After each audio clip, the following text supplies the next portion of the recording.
Last episode में हमने देखा था कि सेंग इस खिड़की को फिर से खोल देता है और फिर इस लियांग फैमिली के एम्परर की ओर देखने लगता है। तब ये एम्परर सेंग की ओर देखते हुए कहता है कि मेरे ख्याल से तुम चैंग सेंग हो, जिस पर सेंग भी यस कहता है। तब ये एम्परर सेंग से पूछता है कि आखिरकार तुम सूली को क्यों बचाना चाहते हो, जिस पर सेंग कहता है कि क्योंकि उन्होंने भी मेरी जान बचाई थी। तब ये एम्परर कहता है कि क्या तुम्हें पता है कि सूली ने मेरे पूरे फैमिली के साथ क्या किया था, जिस पर सेंग कहता है कि क्या तुम्हें ये पता है कि आखिरकार एल्डर सूली ने ऐसा क्यों किया था। तब ये एम्परर इस बात को सुनने के बाद कहते हैं कि चाहे जो भी हो, उसने सिर्फ एक पर्सन के बदले मेरी पूरी फैमिली को ही साफ कर दिया था, इसीलिए अब मेरे पास भी मौका है सूली से उन सारे गुनाहों का बदला लेने का, क्योंकि अगर सूली एक बार हील हो गया तो फिर उसे मारना इम्पॉसिबल हो जाएगा। तो अब मैं तुम्हें एक चांस देता हूँ कि तुम चुपचाप यहाँ से कैपिटल चले जाओ और इसके बदले में मैं तुम्हारी जान बचाने के साथ साथ तुम्हें जो कुछ भी चाहिए होगा वो सब भी देने के लिए तैयार हूँ। जिस पर सेंग कहता है कि मुझे तुम्हारे ऑफर में कोई भी इंटरेस्ट नहीं है। तब ये सुनकर ये एम्परर काफी ज्यादा गुस्से में सेंग से कहता है कि अगर सूली के साथ साथ तुम भी मरना ही चाहते हो तो फिर मरने के लिए तैयार हो जाओ। और ये कहकर वो अपने वेपन को बस हल्का सा नीचे ठोक देते हैं, जिसकी वजह से सामने का पूरा बिल्डिंग ही ढह जाता है, जिसे देखकर ये एल्डर अब आगे आते हुए कहते हैं कि एम्परर लियांग रुक जाइए। तब ये एम्परर इनकी ओर देखते हुए कहता है कि क्या तुम हमारे बीच इंटरफेयर करना चाहते हो, जिस पर ये एल्डर कहते हैं कि बिल्कुल नहीं, हम तो बस इतना चाहते हैं कि आप डीन चैंग सेंग को कुछ भी ना करे। तब ये एम्परर कहता है कि मैंने उसे जिंदा रहने का मौका दिया था, लेकिन उसने अपनी डेथ को ही चूज किया, इसीलिए अब तुम लोगों के लिए भी यही अच्छा होगा कि जितना हो सके इस मामले से दूर रहो। और फिर ये एम्परर सेंग से कहता है कि चैंग सेंग तुम्हें ये नहीं पता कि सूली ने अपने एरोगेंट और पावर की वजह से इस पूरी दुनिया को ही अपना दुश्मन बना लिया है,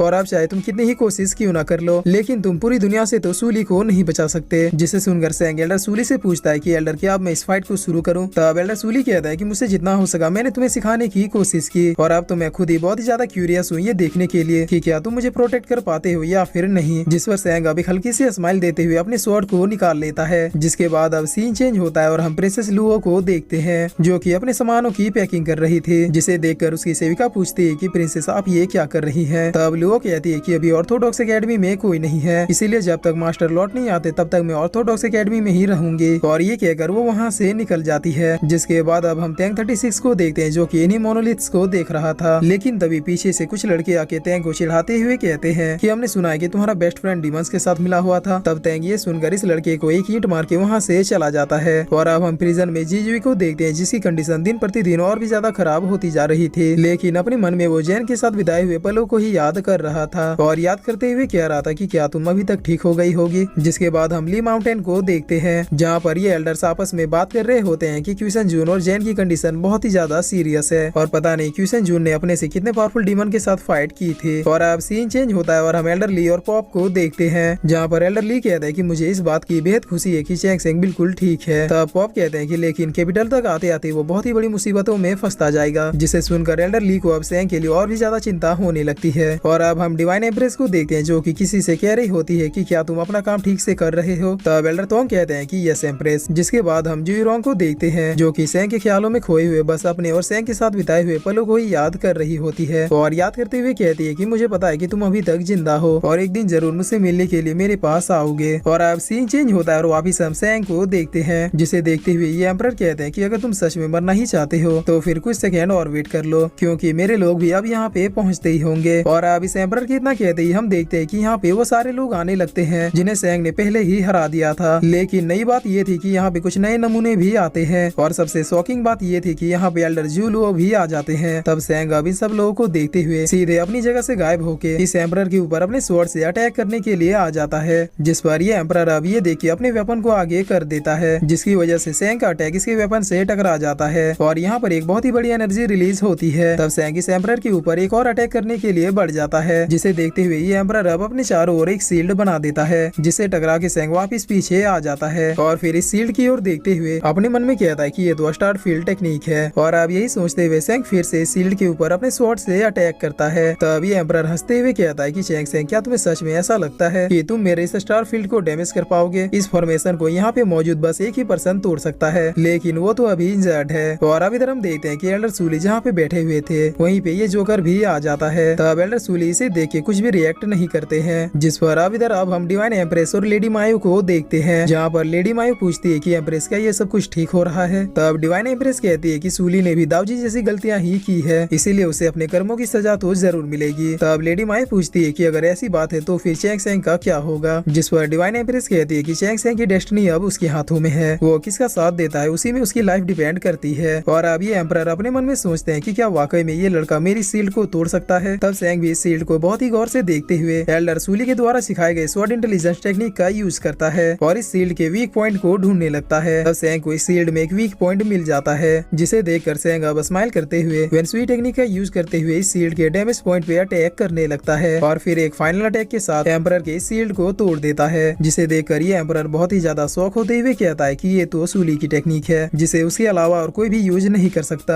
और अब ये जोकर सीधे एल्डर सूली के ऊपर अटैक करने के लिए बढ़ जाता है। तब सैंग भी इस कागज के टुकड़े की ओर देखते हुए सीधे अपनी जगह से गायब होके इस जोकर के आगे आके खड़ा हो जाता है और फिर अपने स्वॉर्ड से इस जोकर के अटैक को रोक लेता है, जिसे देखकर एल्डर सूली कहते हैं कि इस लड़के ने लेजेंडरी स्टेप टेक्निक को बहुत ही अच्छे से प्रैक्टिस किया है, लेकिन कितने अफसोस की बात है कि ये अभी भी बहुत ही ज्यादा वीक है। और अब इस अटैक को रोकते रोकते सैंग की आंखें बंद होने लगती है। तब सैंग अपने मन में कहता है कि मेरी एनर्जी इतनी जल्दी डाउन क्यों हो रही है, और ये कहकर सैंग इस जोकर को पीछे धकेल देता है, जिसे देखकर ये जोकर सैंग से कहता है कि लड़के वाकई में तुम में दम है, लेकिन अगर तुम सूली को बचाना नहीं छोड़ोगे तो हमें तुम्हें भी मारना ही होगा। जिस पर सैंग अब एनर्जी खत्म होने की वजह से बैठ जाता है। तब एल्डर सूली सैंग को मोटिवेट करते हुए कहते हैं कि तुम बिल्कुल स्टूपिड की तरह लड़ रहे थे, क्योंकि जब तुम्हें पता है कि तुम्हें इतने सारे लोगों से फाइट करनी है तो तुम्हें मेरा स्वॉर्ड लेके मैदान में उतरना चाहिए था, ताकि तुम्हें अटैक और डिफेंस करने में कोई भी प्रॉब्लम नहीं होती। जिस पर सैंग कहता है कि सॉरी सीनियर, मैं ये भूल गया था। तब एल्डर सूली कहता है कि पता नहीं मेरे बगैर तुम्हारा क्या होता। और अब अचानक से मौसम चेंज होता है और बरसात शुरू हो जाती है। तब कोई एल्डर सूली को एक कागज के टुकड़ा मारते हुए कहता है कि जरा देखो, क्या ये वही सूली है जिसके खौफ से कोई इसके सामने आने की तो दूर इसका नाम भी लेने से डरता था। और फिर ये आदमी सूली से कहता है कि सूली, आज तक तुमने मेरे जितने भी लोगों को मारा है उन सब का हिसाब तुम अपनी जान दे के चुकाओगे। और अब ये आदमी एल्डर सूली को गालियां देते हुए और भी बहुत सारी चीजें बोलता है, जिस पर एल्डर सूली पहले तो इस आदमी की सारी बातों को सुनते हैं, उसके बाद इस जोकर को अपने सामने से साइड होने के लिए कहते हैं। तब ये जोकर भी यस सर कहते हुए साइड हो जाता है, जिसके बाद एल्डर सूली अपने स्वॉर्ड को बस थोड़ा सा ही निकालते हैं और इतने में ही एक अटैक इस आदमी के आर पार होके चला जाता है। तब ये आदमी अपने गले को चेक करते हुए जैसे ही अपने हाथ की ओर देखता है, तब इसे पता चलता है कि सूली ने इसके गर्दन को उड़ा दिया है और फिर ये आदमी यहीं पे गिर के मर जाता है, जिसे देखकर सारे एल्डर बहुत ही ज्यादा शॉक हो जाते हैं। तब ये जोकर भी एल्डर सूली को ग्रेट करते हुए कहता है कि मैं लेजेंड सूली के सामने हार मानता हूँ, जिस पर एल्डर सूली कहता है कि दफा हो जाओ यहाँ से। और अब एल्डर सूली सैंग से कहते हैं कि देखा, मैंने कहा था ना कि मेरा नाम सुनते ही कोई भी हमारी हेल्प करने के लिए नहीं आएगा। जिस पर सैंग कहता है कि एल्डर, ये भी तो हो सकता है कि ली माउंटेन में वो सारे लोग किसी और प्रॉब्लम को निपटाने में बिजी हो। जिस पर तभी ये एम्परर कहता है कि सूली, मैं तुम्हें नहीं छोड़ूंगा, और ये कहकर वो सीधे अपने एक अटैक को सूली की तरफ कर देता है। तब सैंग इस अटैक के सामने आके इस अटैक को रोक लेता है, लेकिन इस अटैक की वजह से सैंग जमीन में भी गिर जाता है। जिस पर अब मौका देख के ये जोकर भी एल्डर सूली की ओर अटैक करने के लिए बढ़ जाता है, लेकिन तभी एक एल्डर बहुत ही जोरदार एंट्री मारते हुए सीधे इस जोकर को अपने अटैक से बहुत ही दूर खदेड़ देते हैं।